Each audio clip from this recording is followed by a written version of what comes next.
Hi everybody, welcome back to Property Wealth Decoded. I hope you clicked the video because of the thumbnail that you're gonna see, because it's a little bit clickbaitish, so I'm just gonna prep you for that.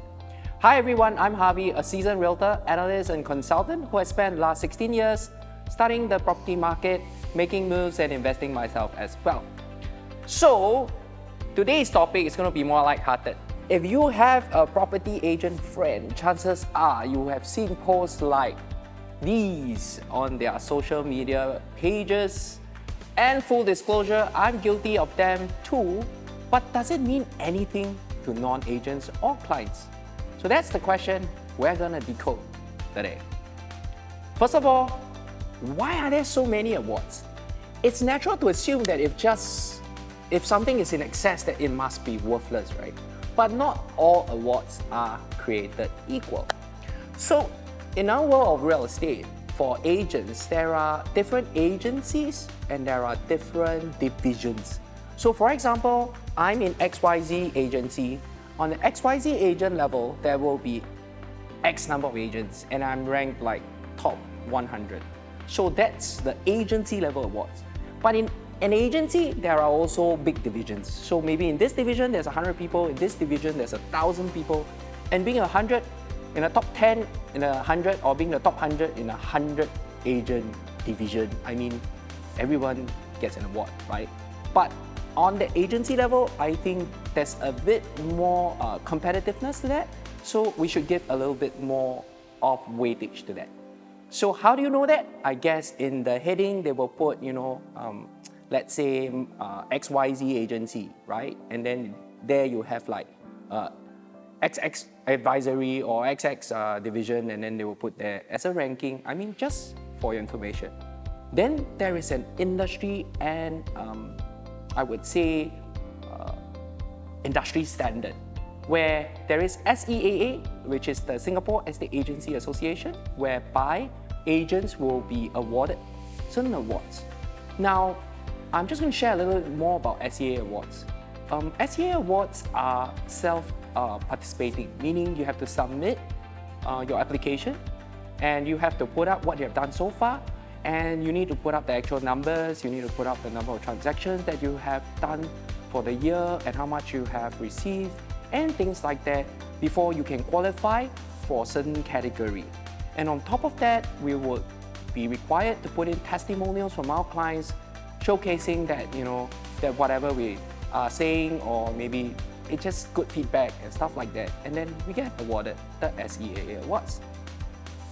So this is like the industry standard, right? So across Singapore. So as I mentioned, in summary, there's individual agencies. So say blue agency, green agency, whatever color agency, and then within that you have division, and then you have agency, you have an industry standard. So why are there so many different award names? I mean, it's really how you name your son or your daughter. I mean, it's really up to you. You can call it, platinum, you can call it diamond, you can call it Pegasus, but it's just different names. So in each individual award, there's also like an income tier, like 5-figure, more than 50,000, more than 100,000. I think this is really just telling you how much this guy, or what revenue is he generating. So does it mean anything? I guess so. If you're not getting an award based on income tier or whatever, it pretty much means that you're not, possibly may not have closed the next number of deals. So I guess whether that award is legit, I think it's kind of good sensing to know that this guy is pretty much active and pretty much is able to negotiate, pretty much is able to get the deal across the line. So that's something that you can take note of. So as a buyer or a seller, I already mentioned that some of the awards that you can be looking at, I guess if the agency awards you, I guess if the industry standard awards you, I think these are some of the awards that you look out for, and just to show how active the agent is. And secondly, as a buyer or seller, the awards that let's say I achieve, how does it help your case? While I understand that to some people these awards can seem irritating or in fact a show of wealth, like flexing, it is a sign that actually your agent is just pretty much active. And sometimes I think the real value of such awards pretty much just gives us a pat on the back of some work that we've done. And sometimes it's truly hard work, I guess. And as a client who I have done work for, when I do get these awards, they're happy for me because they know that they have contributed to that and the work that I put through. So do these awards help me get new clients? I think yes, because these awards are being seen as to how active I am in the market. And instead of being a self-proclaimed guru, giving a lot of advice, that I actually am doing some real work. So one point that I also wanted to share, which my client have asked, so hey, you let's say you make 50,000 or 10,000 a month, so how many transactions do you do? Well, I think it's pretty interesting. Some agents are focused in certain segments whereby the quantum or the absolute value of their transaction is pretty high. So in an industry common commission, for example, 2%, if you were to sell a $1 million property versus you sell a $10 million property, I mean, the difference is between a 5-figure and a 6-figure difference, right? So I guess if making one mega transaction gets you that award, it's fine as well.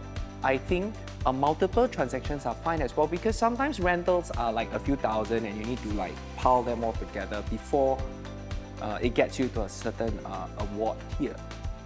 That being said, I think what's important is to give credit where it's due, where if an agent focus more on rental, if an agent focus more on, say, maybe a smaller quantum segment, he probably has to stack up quite a number of transactions before he actually wins that award. Monetary aside, it also showcases his width of what he can do for you. Like, say, if he buys a property for you, he's able to lease it out for you, he's able to divest it for you, he's able to give you that width of advice. I guess give credit while it's due. And for those who do a mega transaction, I think, to be fair, property prices in Singapore have become more and more expensive. I mean, when I started this industry, if you talk about a $5 million, $10 million transaction, I mean, that's really already pretty much quite high. But today we are looking at transactions for GCB even close to $100 million. And I think, that being said, the income tiers or the awards are happening more often than not, which is why you do see this kind of post, which yes, I personally am also guilty of, but am also proud that I've managed to achieve multiple outcomes for my clients and the opportunities that they have given me as well. So then, as a consumer, how do you know how many transactions your agents actually perform? That information is actually publicly available, and it's not industry secret. I guess it's whether you have been given that knowledge. I'm gonna attach a link below in the description. It's called the Public CA Registrar.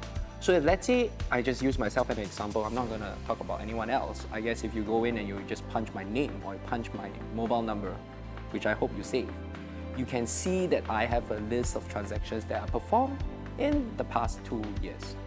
That will also give you a snapshot of how active am I in the market. Am I really doing these transactions?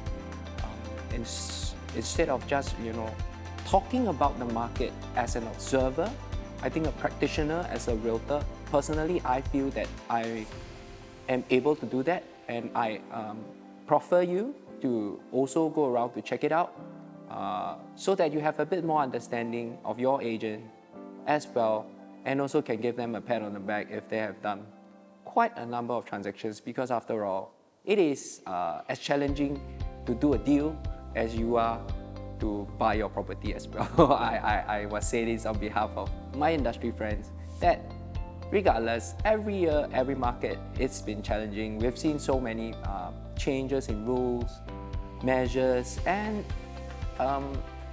we have to be on the top of our game to keep pivoting the strategy to make things work for our clients, to make things smooth, and more importantly, a fuss-free process for our clients during acquiring the property or selling the property, but in the macro picture to achieve the outcomes, be it it's a 3-year, 5-year, or 10-year timeline that you have to have our footprint, to have our fingers on that deal, to ensure that you achieve your outcomes. Just to share a little bit of nugget, myself, I've achieved some awards, and most of the time it's an amalgamation of a number of deals that really allow me to get that result. So in a nutshell, I would say, depending on the award type, most would be taken with a pinch of salt, or given the world of many gurus that are on social media, it's important to focus on that particular realtor that it's out there influencing your decision, and also the contributions that they have to the market to make the market move.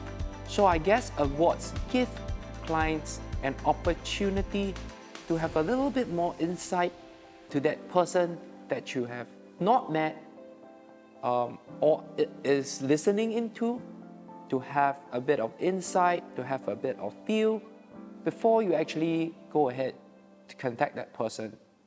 As well, like some of my clients who have contacted me through some of my social media postings, as well as some of my videos that I have done so far. It took me a while to decide to do this video because it is something that is very sensitive to my industry friends.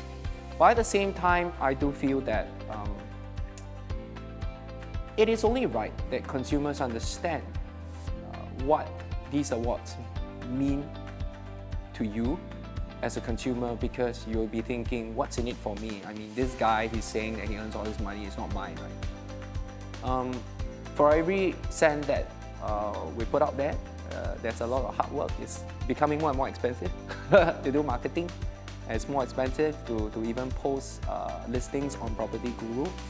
And I think it's also important that for every cent that the agent makes, we are also hopefully, in fact, in my case, no two ways about it, to achieve that laser focus outcome that my clients have in their property portfolio, which I feel to date that I am very happy for them, and continue to want to achieve that regardless of how the markets have changed. It's important for me as an individual to pivot the way I look at the market, which is why very soon I'm going to give predictions for the year 2023. Though some may find that that is something that they do not want to endeavor because there's so many changes all the time, but I think that I'm just going to try to make sense of the market given my experience, and to be brave enough to tell you what you might be expecting, and to be humble enough if the outcome of that prediction is not true. So if you like what you have watched so far, it's been a journey to produce videos so far, so I hope that if you like what you've heard so far, please go back and look at some of my videos and give me some comments that you would like to give me, as well as some questions that you want me to produce more videos, because content production, you need to think about a lot of stuff of what to answer. So if you do like what you hear so far, please share and subscribe to the channel, because no one's paying any revenue to me and I'm doing this on top of my work. So I really hope that you'll benefit from it, and I get to see you face to face when you contact me. Thank you.